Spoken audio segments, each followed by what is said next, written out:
off there.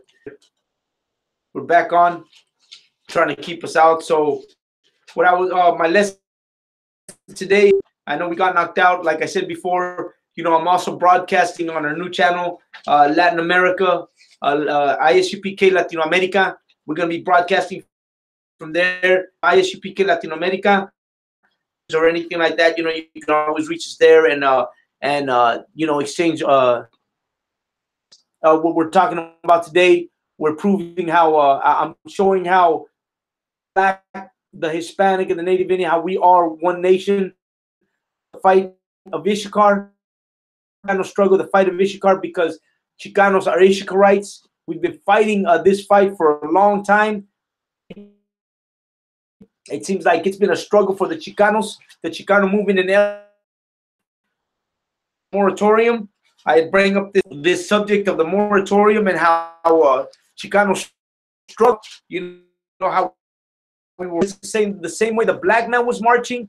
We were marching. We've all marched against the same enemy. The Native Indian has marched against the same enemy. We seem to all be marching for the same reasons. There is no difference. We are those people that the Bible speaks of, that they have had a perpetual hatred. 35:5, they have had a perpetual hatred against us. And the reason is because we are the children of Israel. And that's why we find this struggle that we go through, both Black, Hispanic, Native Indian. And I bring out Ezekiel 35:5, and I bring out how throughout the decades that we've been struggling, just to be able to survive out here in America. Our families live together. We live as one. The Mexican people have been fighting a revolution since 1900s in Mexico. Then again, we fought another revolution in the 1950s during the time of the Olympics. I forgot the name of that president, but when the children when our people were killed at La Plaza de Tres Culturas, Díaz Ordaz, the president Díaz Ordaz, came against the indigenous people, against the working class people, against the students. And there's our struggle again. In America, our struggle came to us in the 1950s and the 60s against Eisenhower, when he was deporting our people with Operation Wetback and the Repatriation Act. Once again, our struggle again in the 1960s with the struggle for equal rights, or coming out there in the 1960s, our rights when we came back from Vietnam, from the War of Vietnam. Again, our struggle again in the 1980s, trying to be deported again, and the fight in Iraq. Again, our people are deported. We find ourselves in encampments in the border of Tijuana because our people are being deported even after they fought the Afghanistan war, the Iraqi war. Now they find themselves in encampments in the border.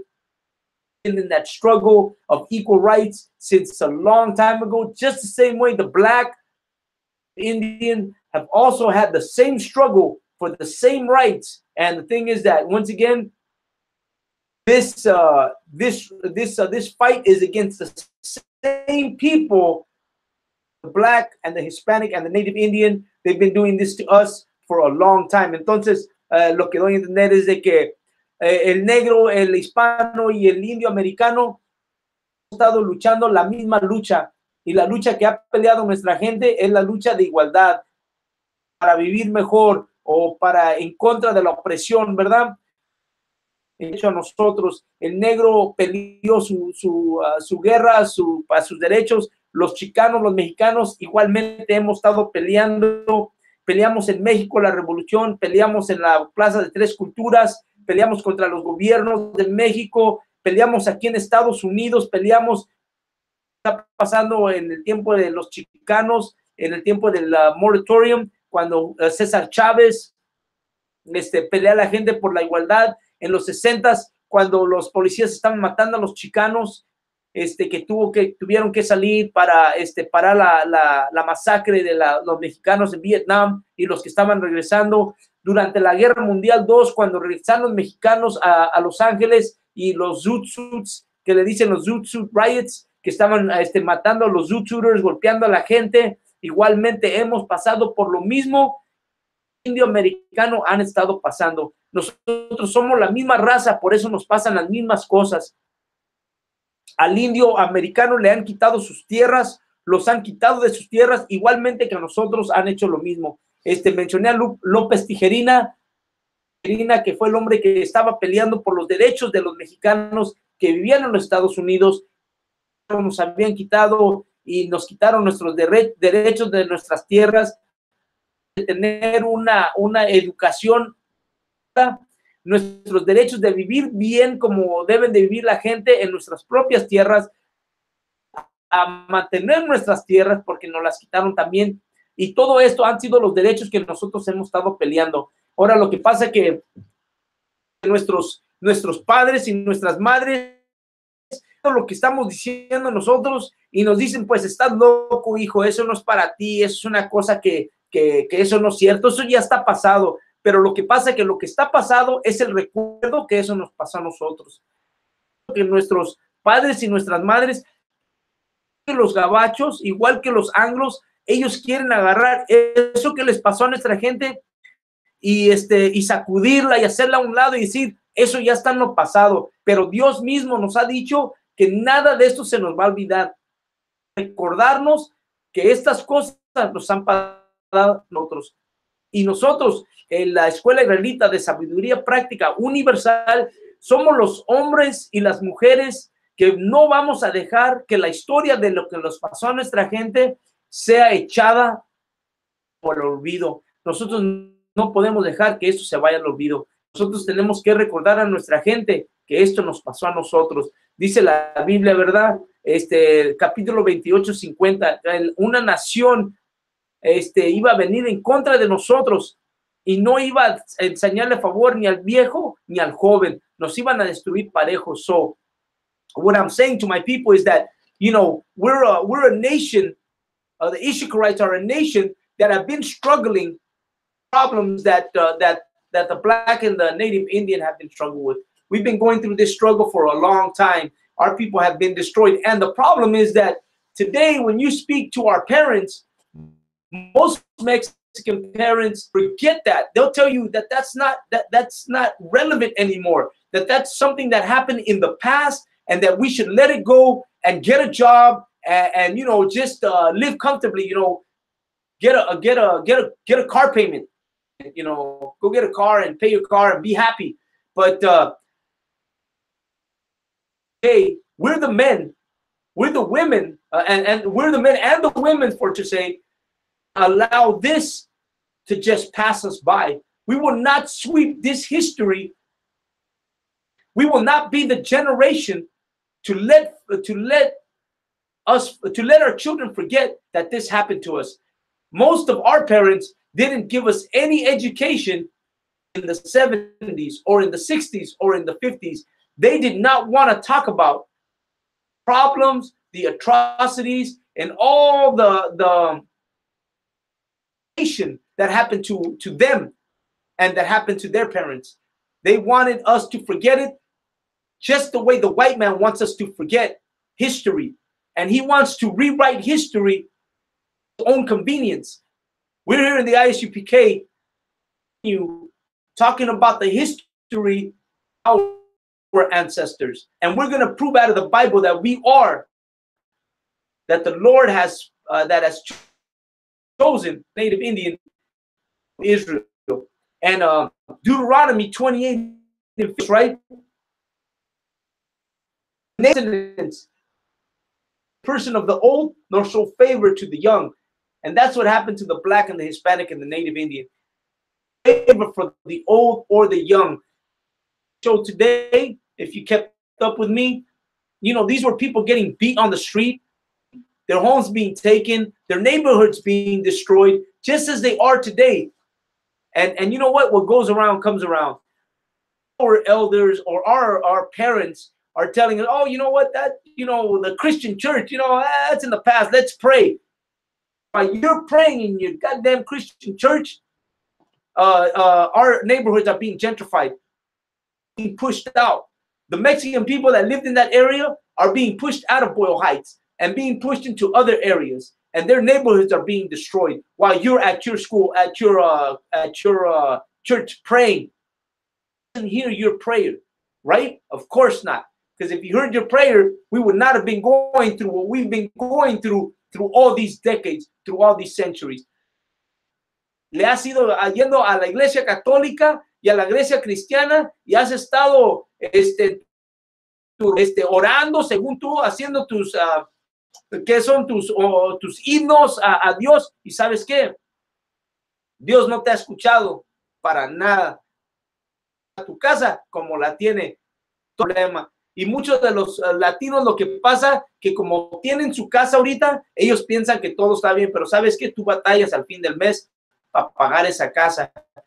Están subiendo tu renta y batallas porque tu hijo no quiere ir a la iglesia contigo y batallas porque tu hijo lo sacaron de la escuela privada donde lo tenías. Eso es lo que le está pasando a tu gente. Tu casa no está segura. ¿Sabes por qué?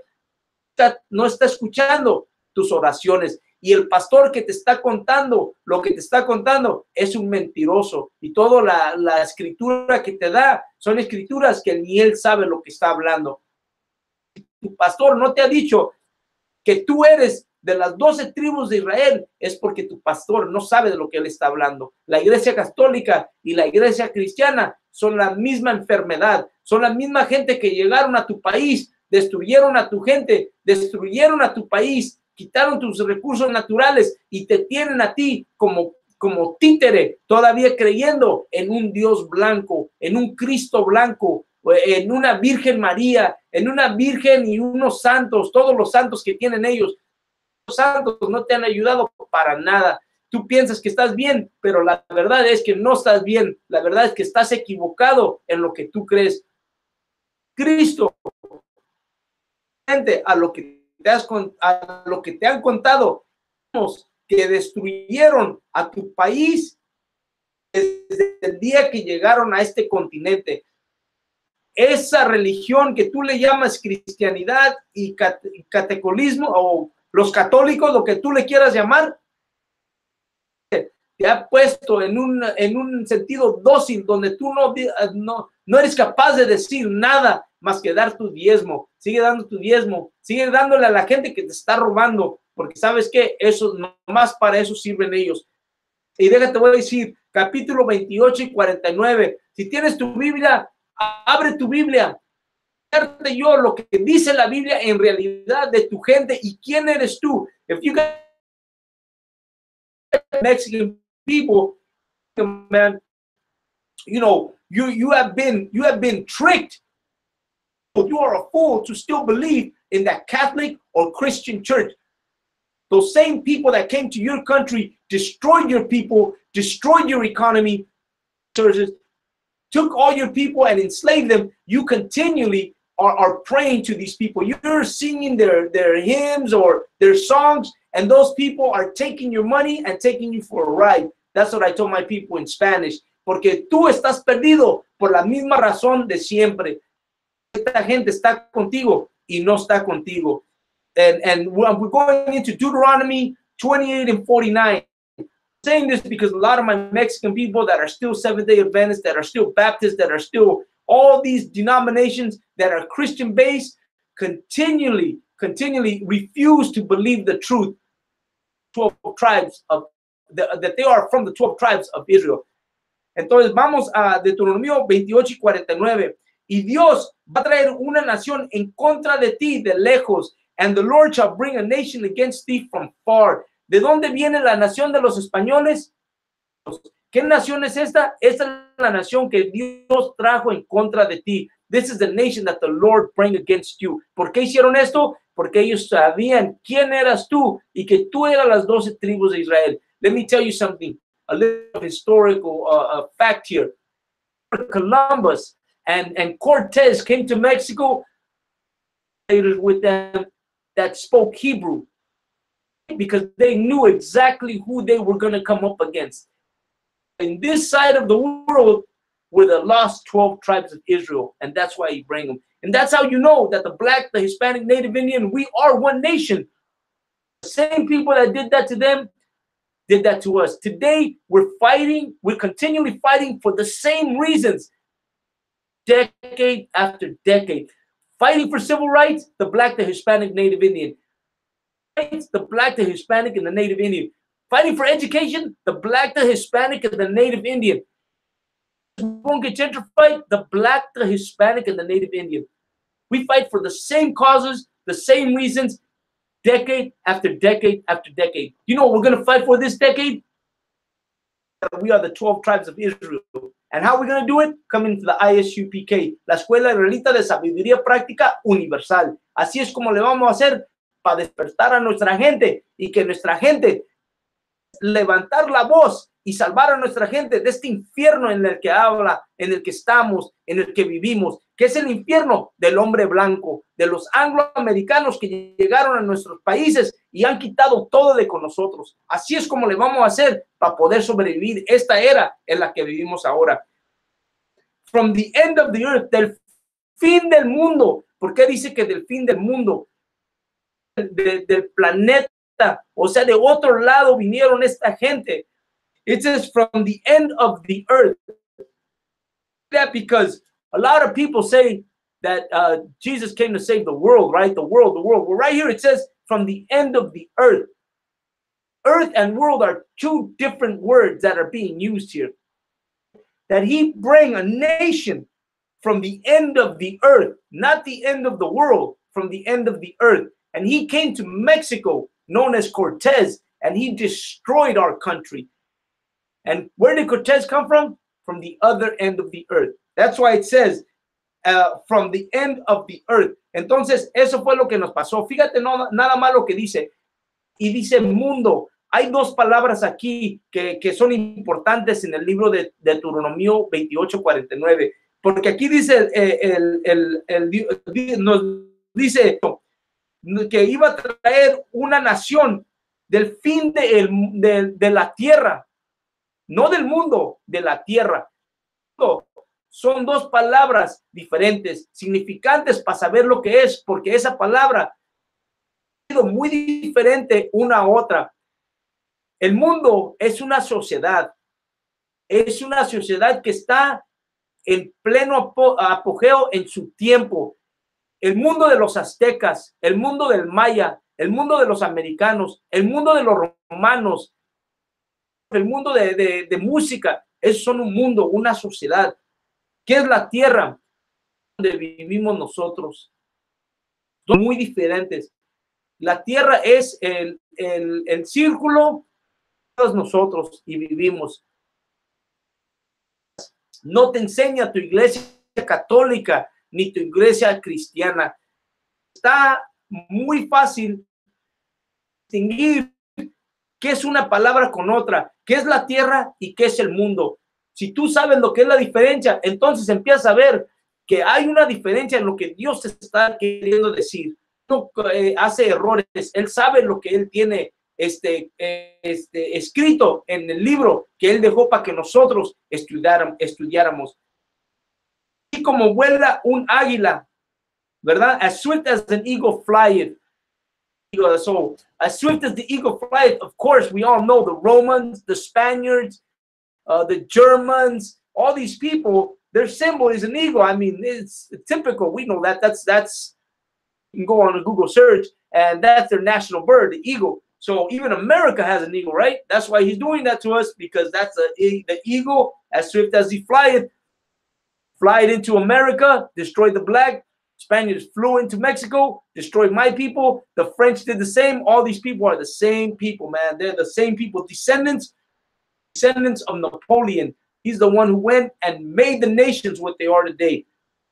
So, whose tongue thou shalt not understand. Dice, una nación no entenderás.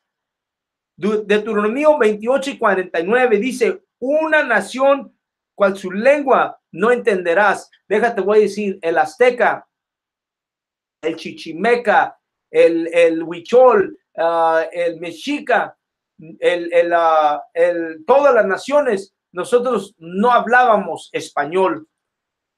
Era nuestra lengua. Nuestra lengua era quiché, nuestra lengua era pipil. lengua era Nahual. Esa era nuestras lenguas que teníamos nosotros. Esa era la lengua de nuestra gente, de nuestros antepasados. So that is our language. I'm telling my people that whose tongue you should not understand. You know, a lot of Chicanos say, well, man, I don't speak Spanish. Mexicans aren't like me. I don't speak their language. Well, you know what? Let me tell you something. My ancestors, the Aztecs, did not speak Spanish either. We never spoke Spanish. We spoke our natural tongue, which was Nahual, which is a derivative of Hebrew. A lot of the words that are Nahual today are still around. For instance, aguacate is Nahual. You're speaking Nahual when you say the word aguacate. That's a Nahual word. And we spoke Pipil, we spoke Quiche. These are the native languages of South America, Central America, South America, and Mexico. We did not speak Spanish. Spanish was not our native tongue. So I'll let you know that these were the tongues that these people spoke when they got to America, when they got to our country. A tongue we did not understand. We did not understand what these people were saying to us. We only understood that they were there to destroy and conquer us, and to take us and take our land and take our natural resources. They've done it for decades. My title today was that blacks, the Mexicans are the black, Hispanic, and the native Chicano struggle, that we are the same as the black and the Hispanic and the native Indian. That was my title of the day. And the reason was I wanted to prove that the Mexicans, the tribe of Issachar, we've been going through the same struggle for decades, same as the black man, same as the native Indian. We have been destroyed. Earlier in my topic, I went into how the women were an important part in Mexican culture, how they helped us during the revolutionary times, how we had multiple wives in different states because we were out fighting the revolution, and we were having kids all across because they were joining this revolution that took decades to stop. We were having multiple wives, and they were helping us no matter where we went. They would go and help us by feeding us, by clothing us, by first aid when we were hurt. You know, they were there for us, and it was an important part of the Mexican women to help their soldiers. Important for the women in the Isupk coming into this truth that you know that your husband, that you keep him right, that you watch after him, make sure he's right off to camp. When he comes back, all these same soldiers. We are these soldiers that are fighting to bring the truth to our brothers, and it's a heavy job. It's a heavy burden to be doing this, and it's one that we want to take up in the Isupk. So once again, I thank everybody for watching. Every Wednesday, I got a new channel, Isupk. I'm going to be giving my lectures there, mis lecciones de Latinoamérica, Isupk Latinoamérica en el NISA. Estamos allí todos los miércoles a esta hora, a las de 7 a 9, para que estés atento y puedes hacer preguntas. You can log in to the group chat on my Isupk Latinoamérica YouTube, and you can ask questions, and we'll get you there. So tune in every Wednesday night into my class today. Don't forget, we got the Passover coming up, March 30th. Log into isupk.com to get more information on the Passover coming up. It's going to be a great time, man. We always have a great time going out to New York. It's off the hook. You guys got to be there. Don't miss it. It's mandatory from the Lord that you celebrate with the brotherhood in New York for this for our Passover. So stay tuned with us. Thanks everybody for watching. You can watch this video over. I went through a lot of topics of the Chicano moratorium, the Mexicans, the blacks and Indians, how we are all one people. Stay tuned, and I'll see you guys next week. Yahweh Shai Baruch Atah. Everybody take care. Shalom, Israel.